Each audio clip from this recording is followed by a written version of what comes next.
Penn State at West Virginia, noon Eastern time on Fox. These teams played every year from 1947 to 1992.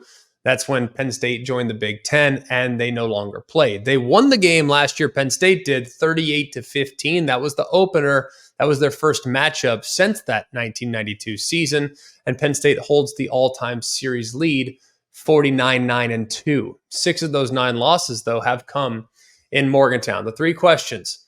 Number 1, can Andy Kotelnicki, the OC of Penn State, get the passing attack going?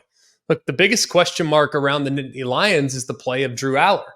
And while he was 10-2 in the regular season and they made it to the Peach Bowl, there was a lot of people that were kind of underwhelmed with what they saw from a guy who came to State College with 5 stars next to his name and expecting to take this offense to the next level. He completed sub 60% of his passes. That was 88th.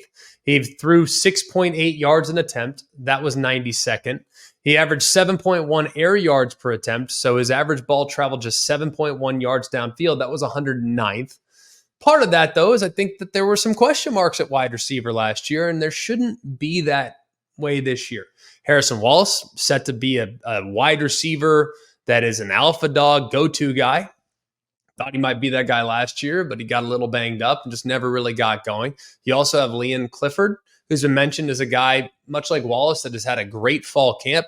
So hopefully you can't play quarterback by yourself. And I'm pretty confident that Penn State will continue to be able to run the football, but the passing attack has to take the next step. And that's, I think, part of the reason why Andy Kotelnicki was hired from Kansas in the offseason. Question number 2, can West Virginia run the football?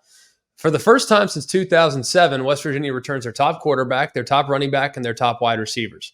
Well, the quarterback plus the 2 running backs that are both back all went for more than 750 yards rushing last year. That's Garrett Green at quarterback, C.J. Donaldson and Jaheim White, who are very much thunder in Donaldson, lightning in White, power with Donaldson, speed with White.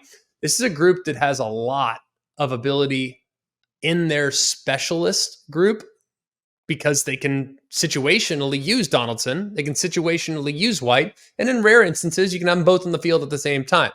But let's be real. Those guys can't run if you can't get them blocked. And West Virginia has an offensive line with over 4,000 snaps played at the FBS level in 2023. Milam, 754 snaps last year. Nick Malone, 418 snaps last year. They're going to start at the tackle spot. Milam, by the way, one of the best left tackles in the sport. Remack, who had nearly 700 snaps. Jaquay Hubbard, 432 snaps. They're going to start at guard. And then Brandon Yates, who had 795 snaps at center last year. So you look at just kind of where they're at. This is one of the top offensive lines in the sport as far as experience is concerned. And guess what they're going against? One of the top rush defenses in the country from a year ago.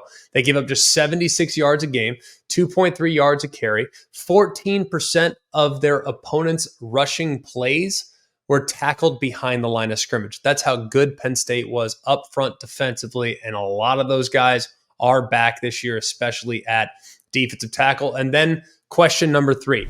If it's close, can West Virginia get it to the finish line?